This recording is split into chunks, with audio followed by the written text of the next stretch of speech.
Abra sua Bíblia em Lucas capítulo 15.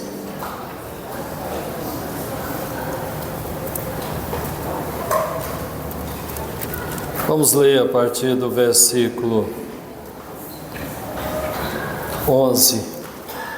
Uma leitura prolongada, pode ficar sentado mesmo.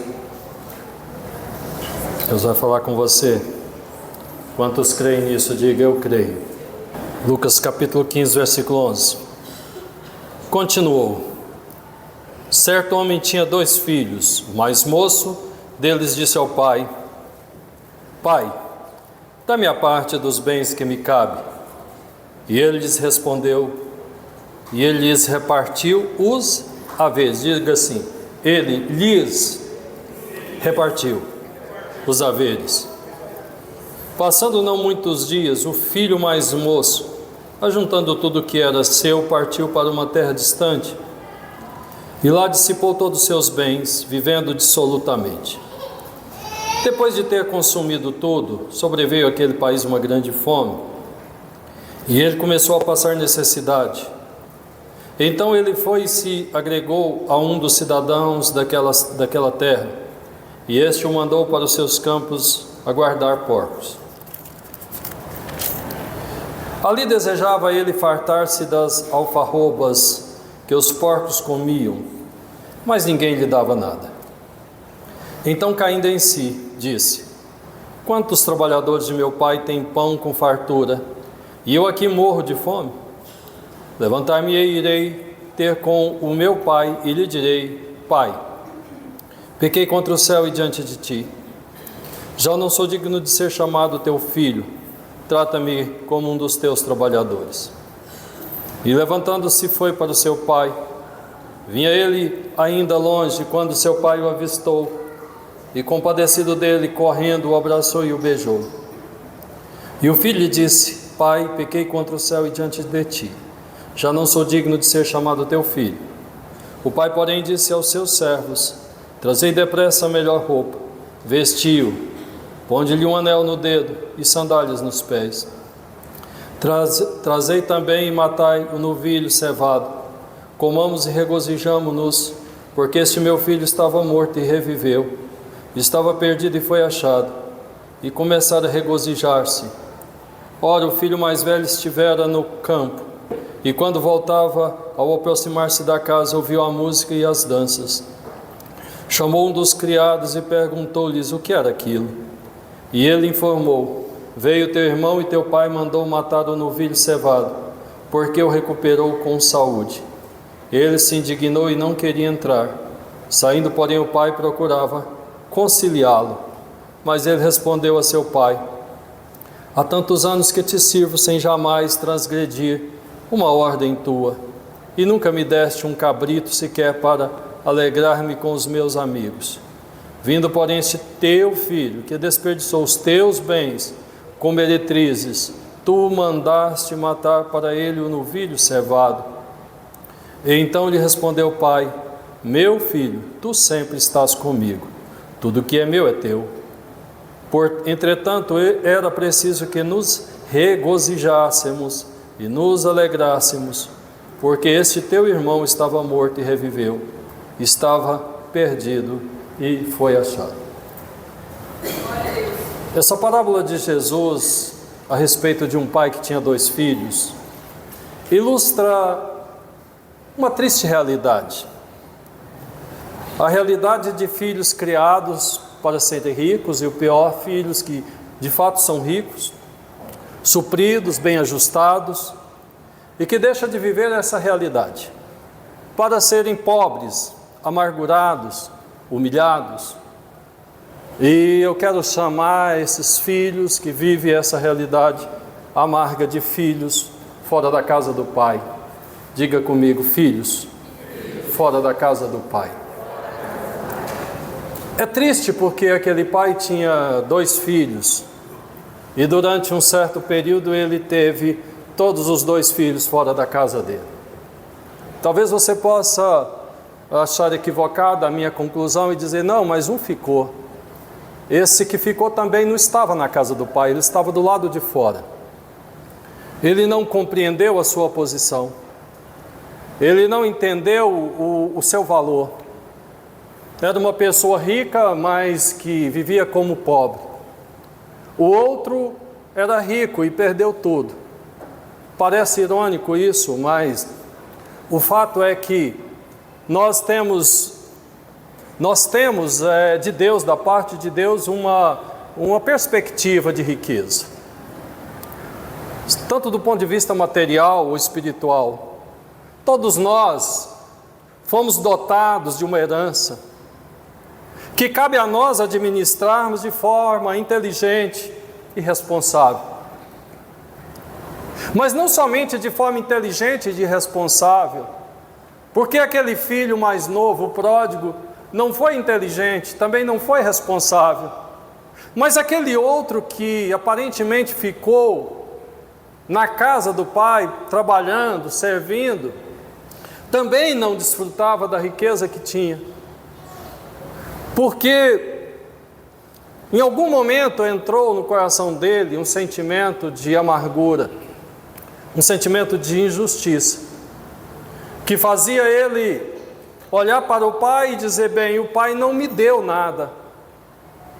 Ele, tendo tudo, acusava o pai de não ter lhe dado nada. E o pior, ele também achava que aquele irmão dele, o pródigo, também não devia ter nada. Ele não reconhece o direito do seu irmão mais jovem, que tem uma atitude tola, irresponsável, de ter direito àquela herança. Ele diz: aquele teu filho, esse teu filho, ele nem chama ele de irmão.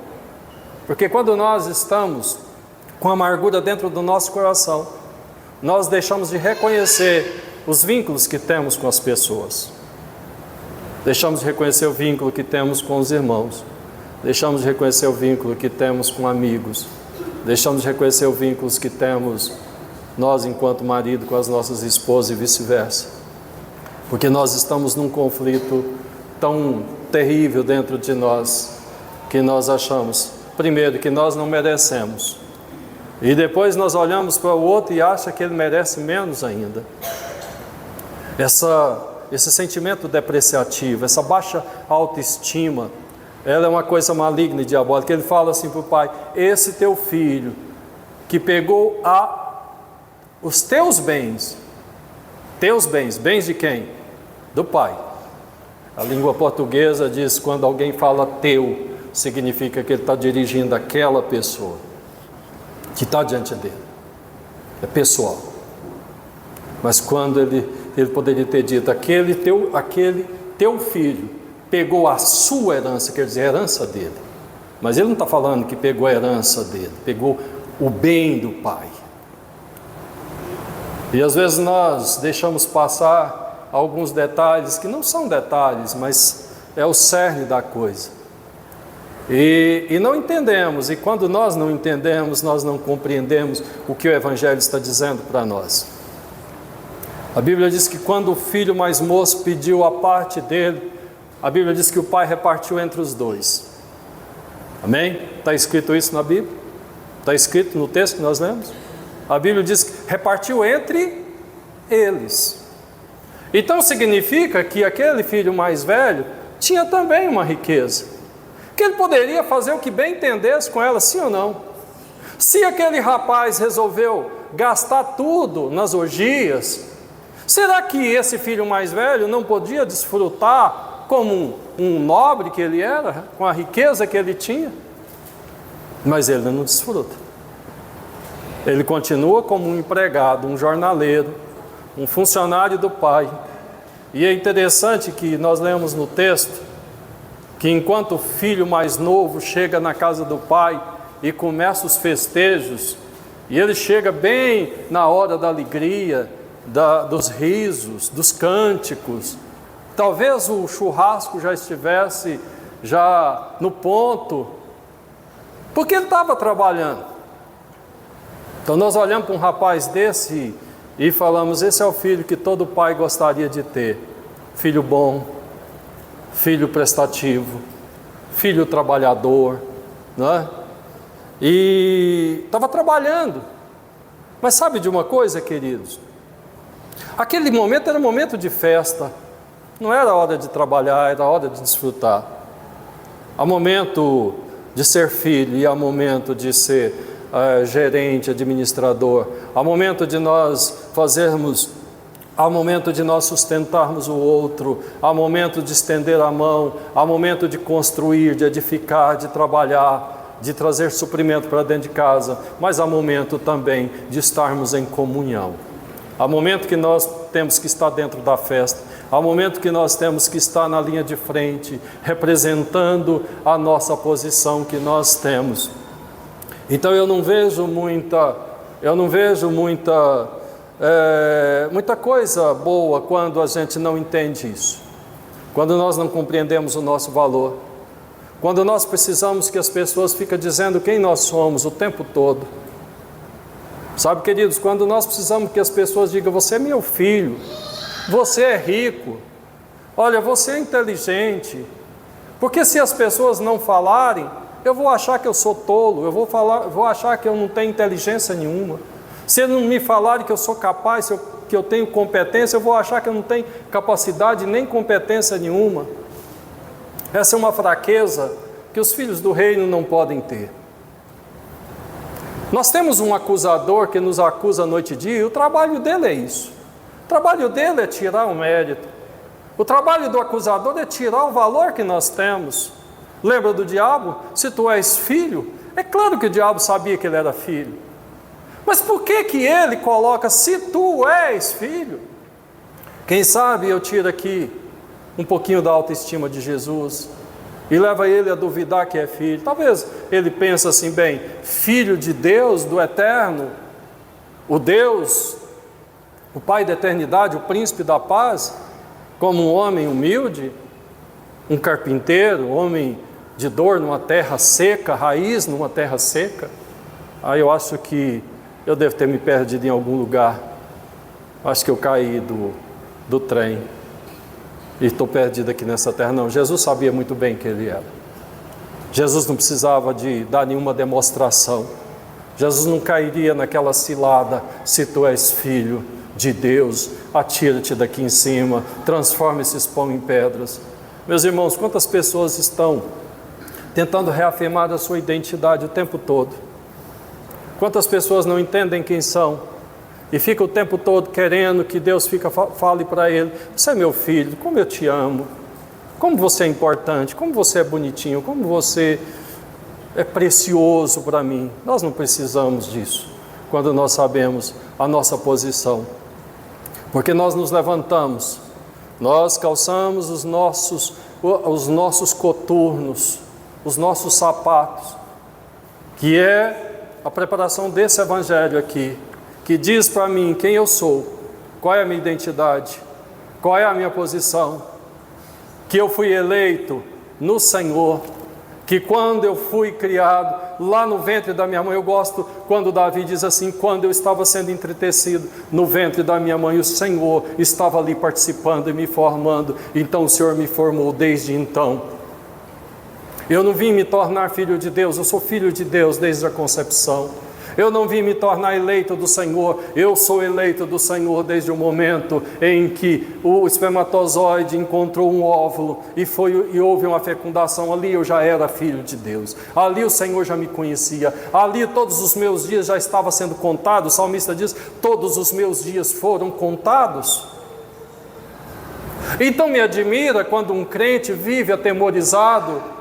Eu estou com crise de pânico, eu sei que isso é um problema neurológico, né? Eu sei, talvez psicológico, um pouco de psicológico, um pouco de neurológico, mas sabe de uma coisa, queridos? Quando a gente pega as nossas fragilidades e lança à sombra da cruz, do Calvário, do Onipotente, do Todo-Poderoso, e dizemos, as minhas fraquezas estão ali, eu não vou viver em temor, eu não vou viver com síndrome de pânico, não vou viver com nada disso. Porque o Senhor não me criou para viver uma vida depreciativa, triste, amargurada, cabeça baixa. Não, o Senhor me criou para ser filho dEle. E quando o diabo vier com as gracinhas dele, eu vou dizer para ele, vou colocar ele no lugar dele, porque eu vou fazer ele entender quem eu sou em Cristo Jesus. Precisamos disso. Precisamos dessa ousadia. Eu tenho 2 filhos, então eu sei o que um pai espera de 2 filhos. Tem 2 filhos homens, né? Quando eles são pequenos, a gente fica na expectativa do que vem a ser eles. E uma das coisas que um pai mais quer que os seus filhos tenham é autonomia, é autoconfiança. É muito triste um pai ter filho, por exemplo, eu tenho um de 32, tenho um de 35, e esse de 32 chegar na minha casa e falar: papai, me acode aqui, papai, porque eu estou assustado, estou assombrado, tem ali um sujeito ali me ameaçando. Ou outro mais velho, eu vou pensar: meu Deus, esses meninos são muito maiores do que eu, e vou ficar muito triste. O pai espera que os seus filhos sejam autônomos. Os pais esperam que seus filhos tenham confiança de quem eles são, que eles entendam de que massa eles são, de onde eles surgiram, qual é a força, qual é a dignidade que eles possuem. E o pai fica feliz quando isso acontece. O pai fica feliz. Essa história ilustra também que o lugar da provisão segura é na casa do pai. É o lugar da provisão segura. O desejo por experimentar o mundo fez com que aquele pródigo pegasse a riqueza que ele tinha e gastasse. Às vezes nós vamos pensar que a pobreza de alguém é circunstância do mundo. É porque você está num mundo ruim, é porque você está num país ruim, é porque você está numa nação que tem um governo assim, assado, um município, numa empresa X ou Y. Mas se você estivesse nos Estados Unidos, ou se você estivesse na Bélgica, ou se você estivesse na França, ficamos pensando nesse tipo de coisa. Mas a Bíblia diz que ele foi ser empregado de um teador de porcos, não porque exatamente aquele país estava em crise. Diz que veio uma fome grande naquela terra. Mas sabe o que aconteceu? Quando a fome chegou naquela terra, a Bíblia diz que ele tinha gastado todos os bens dele. Então, na verdade, ele ser cuidador de porco não é culpa da crise daquele país, era culpa dele ter gastado todo o patrimônio dele. Porque se ele tivesse o patrimônio dele, pastor Ricardo, talvez ele seria um empresário, teria enxergado algumas oportunidades. Agora eu vou produzir nesse tempo de escassez aqui, e vou dar emprego para algumas pessoas. Em vez de ser problema, ele seria solução. Quer ver? Olha a história de Isaac. A Bíblia diz que havia uma crise na terra de Gerar, maior do que a crise que o pai dele enfrentou, mais severa. Aquela crise que fez com que Abraão saísse dali e fosse para o Egito. Mas a Bíblia diz que Isaac não vai sair daquela terra, porque ele tinha uma palavra de Deus: fica nessa terra de crise, eu vou te prosperar aqui mesmo. E a Bíblia diz que Isaac semeou naquela terra, e sabe o que aconteceu? Ele colheu 100 vezes mais. Então, naquele tempo de crise, Isaac enriqueceu. Enquanto as pessoas estavam empobrecidas, Isaac estava enriquecendo, porque Deus o abençoava. Então, quando Deus está nos abençoando, irmãos, nós vamos passar pela crise. Estava vindo para cá, dentro do carro, e lembrando aquela melodia, eu acho que é do irmão Lázaro: eu vou passando pela prova, dando glória a Deus, dando glória a Deus. Irmãos, na prova nós precisamos dar glória a Deus, sim. Porque tudo que os nossos inimigos querem é que a gente abaixe a cabeça e fale assim: agora eu estou derrotado, fracassado. Ai de mim, ai de mim. Eu acho que eu não vou passar essa seca. No meio rural tem um provérbio que diz que vaca magra não aguenta tempo da seca, elas morrem na seca. Eu vi isso acontecer muitas vezes. Quando você viaja pelo meio rural, no tempo da seca, lá no mês de setembro, outubro, você vê muito gado morto na beirada da estrada. No tempo da chuva você não vê gado morto na beirada da estrada. Os urubus, no tempo da fartura, eles passam fome. O urubu fica gordo no tempo da seca, porque o gado morre e gado é comida de urubu. Nós precisamos exortar a nossa alma e dizer: eu não serei comida de urubu, sabe? Eu sou filho de Deus, e na crise, no tempo da crise, o Senhor estenderá as suas mãos, mas nós não podemos ser pessoas inconsequentes. Nós não podemos guardar o dom e o talento, ou desperdiçar o dom e o talento que Deus nos deu. É provisão que vem do Senhor, Ele me deu, Ele te deu. A Bíblia diz que Deus dá inteligência ao homem para conquistar riquezas, olha só. Eu não sei quanto a você, mas eu nunca fiz uma oração na minha vida pedindo riqueza, nunca. Não lembro de ter feito nenhuma na minha vida. Meu Deus, me dá riqueza. Eu não preciso de riqueza, nunca achei útil ser rico. Porque se eu for rico, eu vou ter problemas, eu tenho certeza. Se eu ficar pobre demais, eu acho que eu vou ter problemas também. Também eu nunca pedi pobreza. E quando a pobreza começa a bater na minha porta, eu falo: Senhor, olha só, me prospera, porque o Senhor prosperou Isaac lá no tempo da escassez, então por que não, né? Me prospera também. E Salomão, ele compreende muito bem esses extremos de pobreza e riqueza, e diz assim: Senhor, não me dê riqueza, né? Para que, estando rico, eu venha me esquecer de ti, nem me dê pobreza, para que, estando pobre, eu venha amaldiçoar o Senhor. Interessante que ele fica rico, né? Eu acho que Deus tinha que ter ouvido a oração de Salomão. Eu acho que tinha. Sinceramente, eu acho que Deus tinha que ter tirado um pouco daquela riqueza daquele homem. Eu acho que Deus podia ter dado sabedoria, mas não tanta sabedoria assim. Porque diz que Salomão é o mais sábio da terra. Aí eu fico olhando, então não foi a sabedoria que levou Salomão para o desastre da vida dele, né? De ter 1000 mulheres, 300 esposas princesas. Aquilo foi laço, irmãos.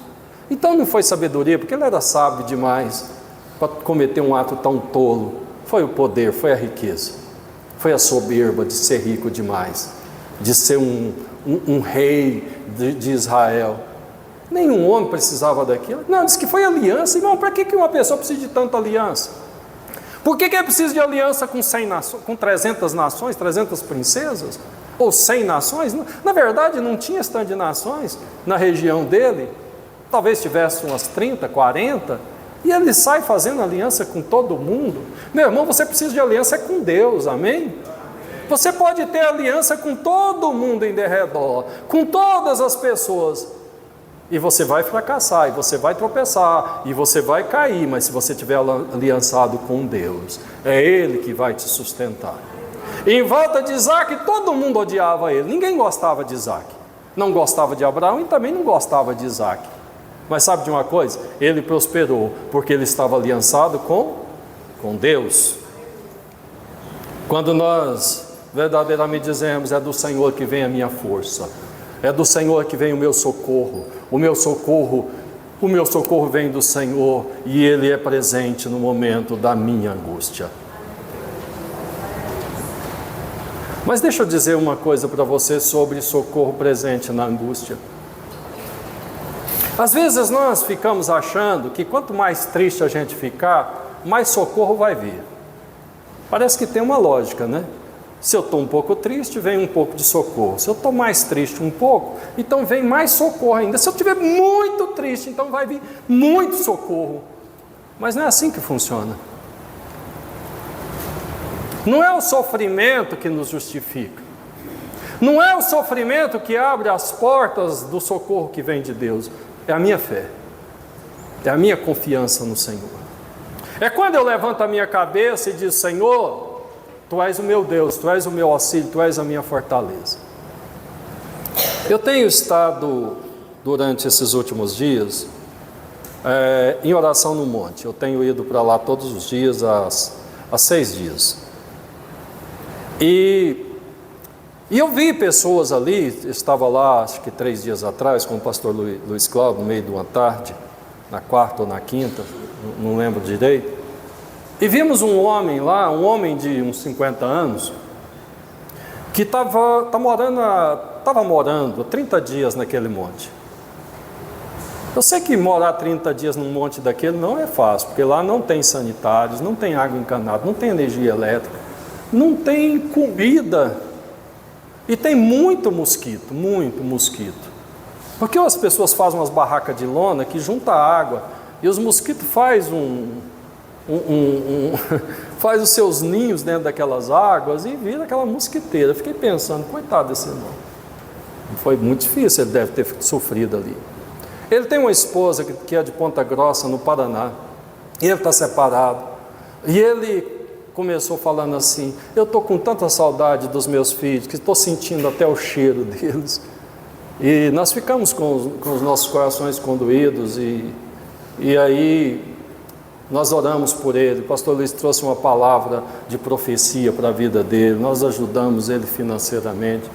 E depois ele mandou, eu ajudei ele com uma palavra que o Senhor me deu para a família, para o casal. E ele mostrou um vídeo no outro dia embarcando para o Paraná, com a malinha dele, para buscar reconciliação com a sua esposa, da qual ele está separado. E ele disse o nome dele: meu nome é Pastor Eliseu. E eu fiquei meditando, mas não é lugar para um pastor. Eu quero ficar em cima do monte, orando e buscando a presença de Deus, quebrantando meu coração na presença de Deus, e o quanto eu puder, mas que eu nunca vá para aquele monte, porque a minha família já está destruída, porque o meu casamento acabou, e ficar sofrendo tantas privações por conta de uma atitude parecida com essa do pródigo.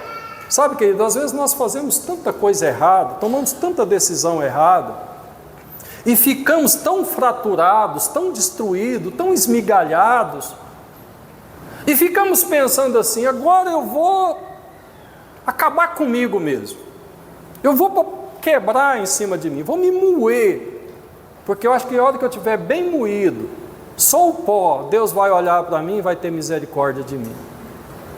Não funciona assim, queridos. Não funciona assim. Hoje eu estava lá, estava sozinho até um certo momento, e de repente chegou um rapaz. E ele chegou com um capacete de motoqueiro, debaixo da chuva. Eu estava debaixo de uma lona, fiquei olhando para ele, falei: chega para cá, companheiro, você está me olhando?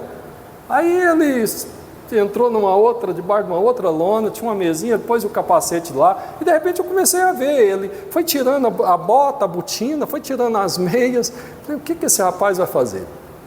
Ele tirou a meia, tirou a botina, ficou com a camiseta e com a calça, e foi descalço lá para o meio, lá onde está o cascalho, e começou a orar. E eu estava ali, já tinha orado, estava numa pausa, de repente eu vi aquela oração daquele rapaz, senti uma alegria no espírito, falei: bem, agora vamos acender esse fogo aqui, debaixo dessa chuva. E ele orava, e eu orava, ele orava, eu orava. Eu saí de lá, deixei ele estava todo encharcado de água, orando e andando descalço. E eu pensei: será que é para não molhar a bota, a botina que ele tirou? Mas sabe, será que é para fazer sacrifício? Mas não me importa, queridos. Mas quando eu vi a adoração daquele rapaz, eu entendi que ele não estava sentindo dor nenhuma naqueles pés, pisando naquele cascalho. Ele não estava sentindo aquela chuva, porque a glória do Senhor começou a se manifestar naquele monte de uma forma sobrenatural. Uma coisa que eu tenho aprendido é que a alegria, ela produz alegria. A alegria produz contentamento. A tristeza produz tristeza. A tristeza produz desânimo, mas a alegria do Senhor, dizia o salmista, é a minha força. A alegria do Senhor é a minha força. E quando alguém está alegre, isso se torna contagiante. Eu desci dali pesaroso de deixar aquele rapaz sozinho. Eu queria ter ficado mais. Queria ter ficado mais tempo, porque estava gostoso aquele lugar. Quando nós estamos na presença do Senhor, queridos, a gente não olha, não sente o calor, não sente o tempo passar, não sente fome, não sente sede. A gente não sente estas coisas, porque o Senhor, Ele nos enche de uma forma tão extraordinária, tão espetacular. Ele enche o nosso coração, Ele nos cobre como se fosse um manto. A chuva está caindo, mas parece que está fazendo um dia de sol maravilhoso. E de repente eu pensei, bem, chuva é melhor do que um sol quente na cabeça, né? E eu disse para a Rosângela, um dia eu quero fazer aquela experiência daquele rapaz, eu quero tomar um banho de chuva daquele jeito, sabe? Não pelo sacrifício, porque eu acho uma tolice o sacrifício. Eu acho tolice o sacrifício. Quando eu entendi que Deus não está querendo o sacrifício da gente, Deus está querendo a adoração, a minha relação com Deus mudou extraordinariamente. Eu sentia muita dor de cabeça, eu sentia muita fadiga, eu sentia muita sede quando eu ia jejuar. E um dia eu entendi que jejum não é para ser sacrifício, mas é para ser um momento de comunhão, de consagração, é diferente. Se eu vou preparar um almoço, eu vou gastar um tempo para fazer. Mas se eu não tenho que almoçar, então eu não preciso gastar aquele tempo para fazer o almoço. Então eu disse, Senhor, olha, eu não quero sofrer. Mas eu li isso, foi na Bíblia, pastor Sandro. Não foi eu que inventei isso. A Bíblia diz que Jesus passou 40 dias e 40 noites e nada comeu e nada bebeu, mas depois de 40 dias ele teve fome. Eu falei, poxa, que maravilha, desse jeito até eu, né? Até eu passo 40 dias e 40 noites, porque eu não vou sentir fome nem sede. Aí eu orei e disse, Senhor, eu quero adorar o Senhor, eu não quero sofrer, eu não quero ter problema de garganta, eu não quero sentir um problema aqui no meu rim, eu não quero sentir que tem aqui uma fera, um gato dentro do meu estômago, devorando-me por dentro. Eu quero me separar para o Senhor. Aí eu fiz o primeiro teste. Falei, bem, se eu estou certo, se é assim mesmo, o Senhor vai me confirmar. Eu orei, jejuei, com abstinência total de comida e de água por 3 dias e meio. 3 dias e meio. Porque o meu compromisso com o Senhor é assim, a hora que eu sentir fome, a hora que eu sentir sede, a hora que eu me sentir fraco, então eu vou me alimentar. Porque eu estava trabalhando, eu tinha que dar aula. Eu dava várias aulas pela manhã, de tarde, de noite. E sabe, queridos, o Senhor provou para mim que é isso mesmo. Às vezes nós ficamos pensando que Deus quer de nós sacrifício, mas a palavra do Senhor diz que sacrifício é o coração quebrantado, é o coração compungido, é isso que Deus espera de cada um de nós. Quantos podem dizer amém?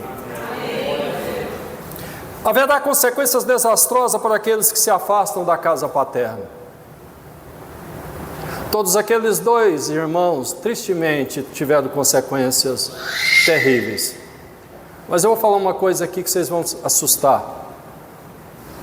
A consequência mais grave quem teve foi aquele mais velho. Foi ele que sofreu a consequência mais severa. Ah, pastor, o que é isso? O outro passou fome, queria comer comida de porco. Queria comer a comida que os porcos comem. Mas o pior foi o mais velho, sim. Quando a gente lê aqui no texto que nós lemos, Jesus conta essa parábola em resposta. Olha aqui, irmãos, olhe para mim, presta atenção. No início do capítulo 15, no versículo 1 e 2, diz assim: aproximando de Jesus todos os publicanos e pecadores para ouvir. Tinha 2 classes de pessoas: os publicanos e pecadores, e quem mais que tinha? Está aqui no versículo 2. E murmuravam os fariseus e os escribas, dizendo: este recebe pecadores e come com eles. Havia 2 classes de pessoas: os publicanos e pecadores, e os fariseus e escribas. Aqui está o irmão mais velho. Aqui está o irmão mais velho. Os publicanos e pecadores era o pródigo. E Jesus vai contar algumas parábolas por conta disso aí, da murmuração dos escribas e dos fariseus. Ele vai contar não só essa parábola do pródigo, mas ele vai começar com a parábola da ovelha perdida. E ele vai dizer: olha, um pastor de ovelhas tinha 100 ovelhas e perdeu uma. Ele deixou as 100 em segurança e foi à procura da ovelha perdida. E depois ele continua. Olha só, Jesus, ele quer convencer quem? Ele quer convencer os publicanos e pecadores? São eles que Jesus quer convencer? Sim ou não? Não, não é. Ele quer convencer quem? o grupo dos fariseus e o grupo dos escribas. Aí ele continua, a parábola da dracma perdida. Uma mulher também tinha 10 dracmas, aí ela perde uma. Aí ela chama suas vizinhas para procurar a dracma perdida. Acende uma candeia, acende lâmpadas, vasculha aqui, vasculha acolá, até encontrar. E depois que ela encontra, ela dá uma grande festa. Depois ele conta a parábola do filho pródigo, que é essa, que não é a última parábola, procurando convencer os escribas e fariseus. Como se não bastasse, ele fala agora a parábola do administrador infiel. O administrador infiel é aquele que percebia que teria sua posição retirada dele, e de que forma ele reage? Ele reage repartindo bens que não eram dele, negociando com os devedores do seu senhor aquilo que não pertencia a eles. Às vezes nós ficamos pensando que precisamos ser assim também, negociar o que não é da gente. Mas na verdade Jesus está passando na cara desse pessoal que eles estavam administrando muito errado um patrimônio, um bem que não era deles. Achavam que era. Eles eram vaidosos. Achavam que eles, como administrador, eram o dono da coisa, era o dono da riqueza. E não era. E aí diz: vou tirar de você a administração dos meus bens. E aí ele começa a fazer o que fez. Aconteceria isso com o sacerdote. O Senhor tiraria deles o controle. E tirou. Quando Jesus fala diante dos seus discípulos e de todos que viam que aquele templo seria destruído, não ficaria pedra sobre pedra naquele lugar, então ele estava tirando das mãos do sacerdote aquilo que era a lei, aquilo que era o símbolo da autoridade deles, da Torá, da lei que estava prescrita. Sabe, queridos, e a grande pergunta é: quando chega aquele filho mais velho, ele não queria entrar.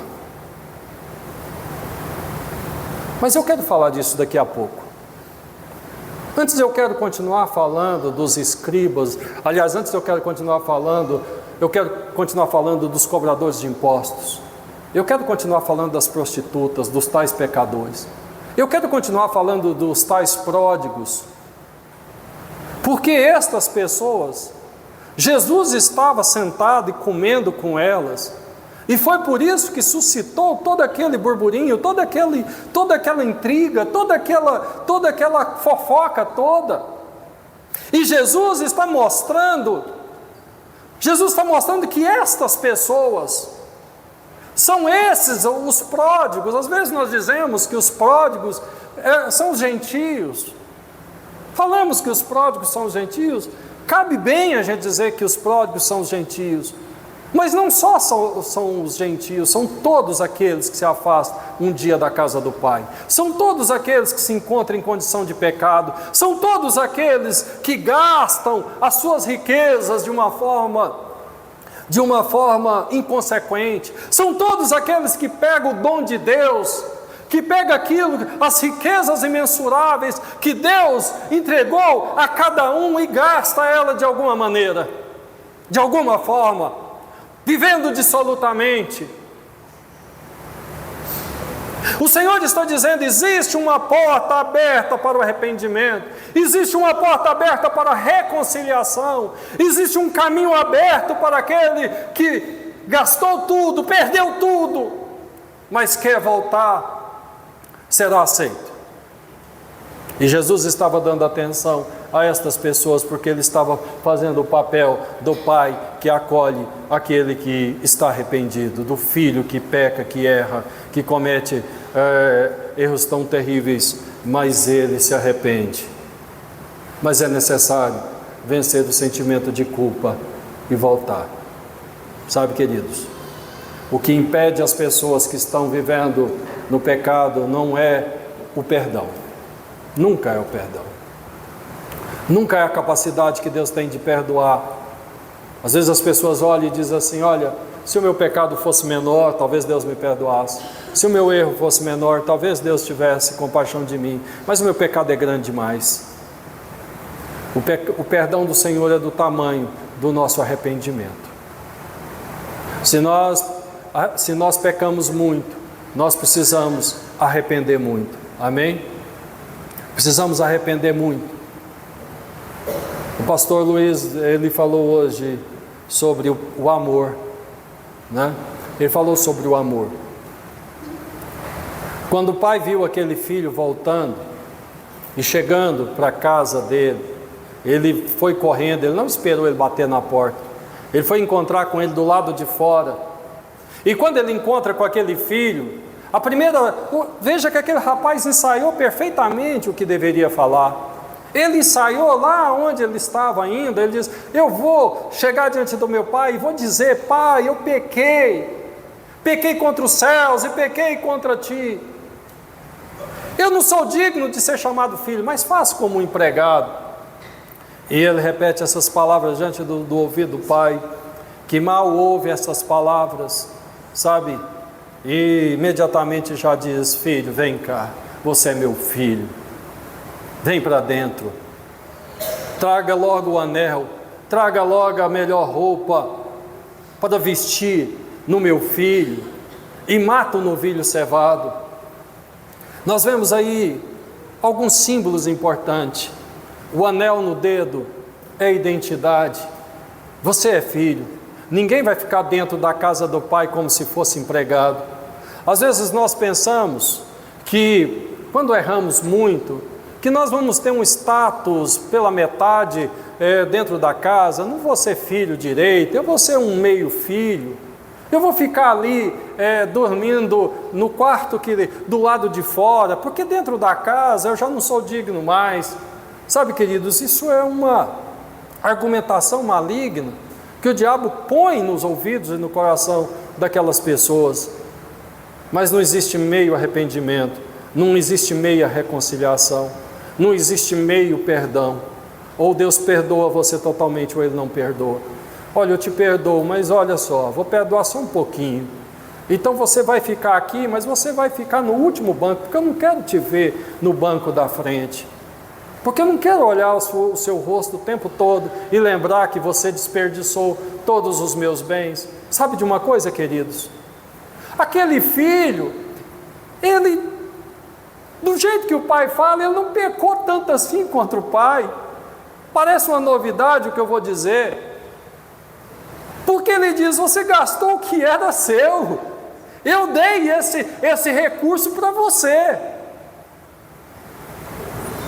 Você gastou a fortuna que era sua. Agora você entra, porque na casa do pai ainda sobrou muita coisa. Às vezes pensamos, queridos, que é o fundo do poço para nós. Gastei demais, perdi tudo, não tem mais saída para mim. Vejo pessoas pensando assim: dei cabeçada demais, perdi isso, perdi aquilo, perdi família, perdi mulher, perdi filhos, não tem mais ninguém. Irmãos, ainda que alguém perca tudo, mas se você não perdeu a oportunidade de voltar para a casa do Pai, então volta, porque ainda tem provisão na mesa do Pai, na casa do Pai. Quantos podem dizer amém? Diga para o seu irmão: há provisão sobrando na casa do Pai. Eu entendo que o pai não dividiu tudo que tinha em duas partes. Eu acho que ele dividiu em três, pastor Sandro. Ele não ia dar a parte do filho mais velho para o mais novo, ele não ia fazer isso, não é? Ele pegou da parte dele, é claro, ele não ia dividir tudo e ficar sem nada. Ele deu uma parte para um filho, uma parte para o outro filho e ficou com a parte dele. Irmãos, nós podemos acabar com tudo que é colocado nas nossas mãos, mas nós nunca vamos acabar com aquilo que está nas mãos do Senhor. Nós nunca vamos defraudar as riquezas do reino. Nós nunca vamos tirar as riquezas que existem nos céus para nós. O apóstolo Paulo, escrevendo uma carta aos Efésios, Diz que é muito maior aquilo que Deus tem preparado para nós, mais do que pensamos e imaginamos. É muito maior. Às vezes nós ficamos achando que o nosso pai é pobrezinho, e nós gastamos e agora não tem mais nada. E nós vamos ficar vivendo como pobre. Mas deixa eu dizer uma coisa para você, meu irmão. Você que está na presença do Senhor, viva como rico, amém? Queira viver como rico, não queira viver como um pobre na casa do pai. Que história é essa de ser empregado na casa de um pai rico? Que história é essa de viver humilhado dentro da casa do pai? Humilhado no mundo é consequência das suas atitudes, mas humilhado na casa do pai, não. Você está entendendo o que eu estou dizendo? Não, não. O Senhor vai colocar dignidade na sua vida. Ele coloca dignidade na minha vida. Às vezes o diabo fica com essas conversas fiadas. Agora você tem que ser envergonhado mesmo. Agora você tem que ser pisado mesmo. Agora você vai ser tapete de todo mundo. Porque você errou muito. Sabe, querido, quando o sangue de Jesus passa sobre a minha vida e sobre a sua vida, a Bíblia diz que o sangue de Jesus me purifica de todo pecado. E o apóstolo Paulo continua dizendo: nenhuma condenação há. Deixa eu repetir, olha para mim. Nenhuma condenação há para aqueles que estão em Cristo Jesus, que lavaram as suas vestes no sangue do Cordeiro. Não deixa o diabo mentir para você, não deixa o diabo dizer: você vai sofrer, você vai ser pisado, porque você pecou, porque você fez isso, porque você fez aquilo. Não! Em Efésios capítulo 2, versículo 1, o apóstolo Paulo diz assim, que todos nós éramos filhos da ira, seguíamos o curso desse mundo, o príncipe deste século, todos nós. Mas o Senhor nos regenerou, o Senhor nos resgatou, o Senhor nos tirou do império das trevas, do império da morte, e nos trouxe para o reino do Filho do seu amor. Filho do seu amor. Entenda essa posição.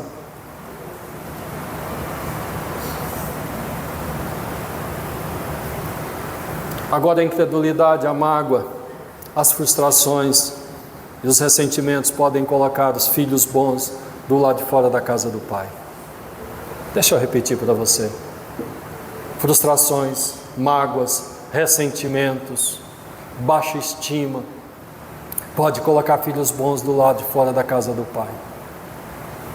Todas as vezes que eu permito que as feridas firam meu coração, saiam dos meus pés, saiam do meu rosto, das minhas costas e entram dentro do meu coração, então eu corro o risco de ficar do lado de fora da casa do Pai.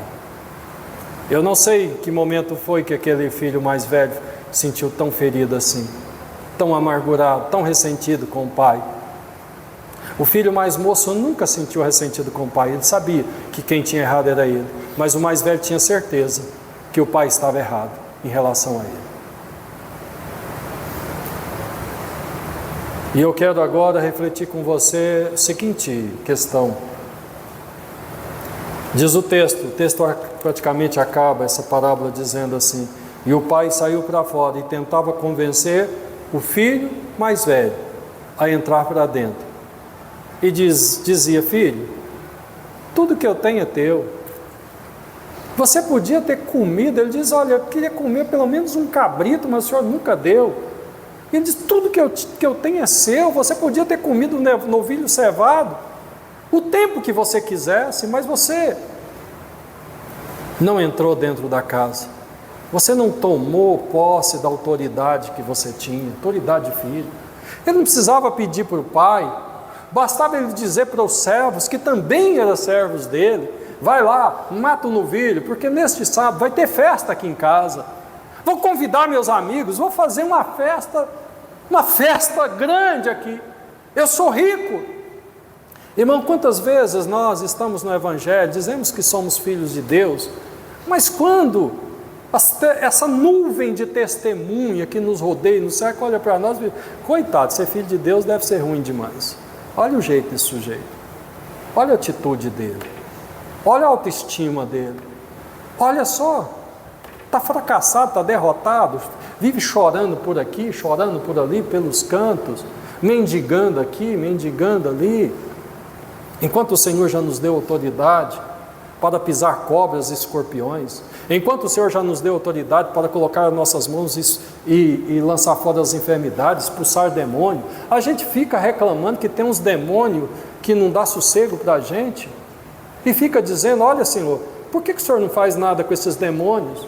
Por que o Senhor não faz nada com esses espíritos malignos que assediam a minha família? Meu irmão, o Senhor te deu autoridade, que história é essa? De jogar de volta para o Senhor a responsabilidade de resolver isso. A responsabilidade é sua.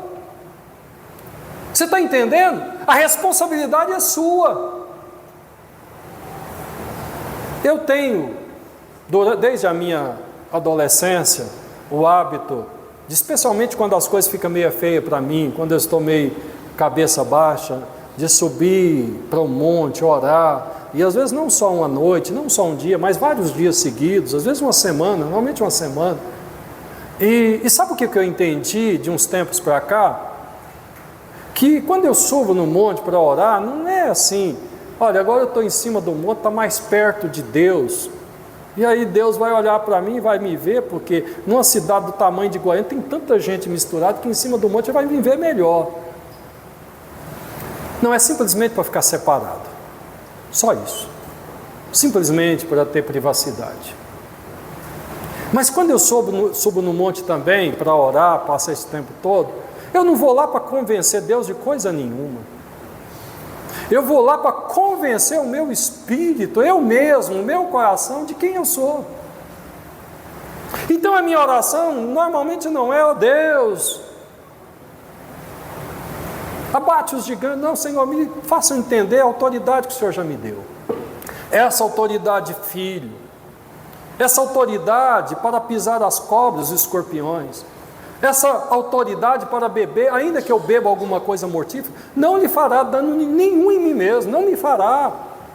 Me faça eu compreender a dignidade que eu tenho, a minha postura no reino, para que eu não ande choramingando pelos cantos, para que eu não continue amedrontado, para que eu não continue assustado.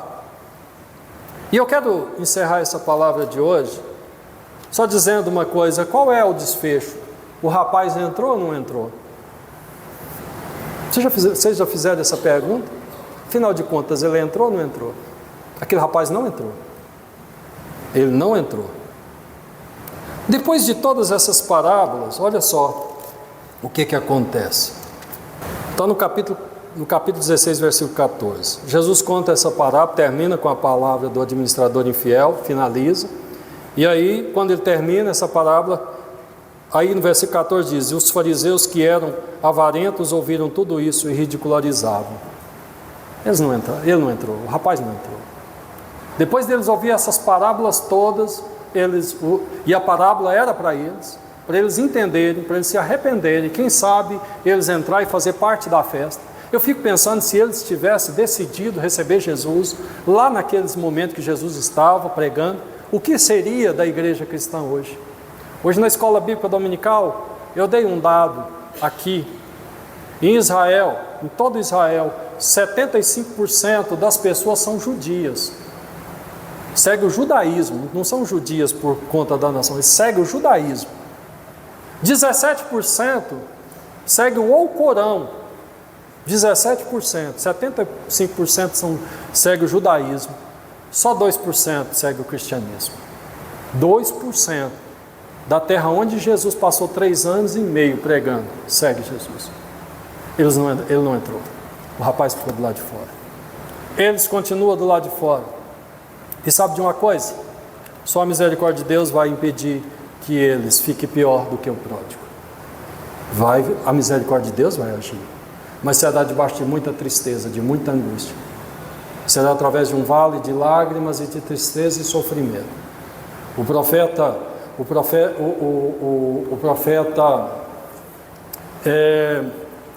último profeta da Bíblia, Zacarias. O profeta Zacarias diz que o Senhor vai socorrer Israel, que o Senhor vai reconciliar Israel, que o Senhor vai socorrer, mas nos últimos dias. Eles continuam do lado de fora. E eu quero te convidar a ficar de pé nessa noite. E eu quero fazer um convite para você muito especial, que está aqui, até essa hora. Eu quero fazer um convite para você refletir de que lado você está. Se você está dentro da casa do Pai, ou se você está do lado de fora, eu quero convidar aqui o grupo de louvor. Você está dentro ou você está do lado de fora?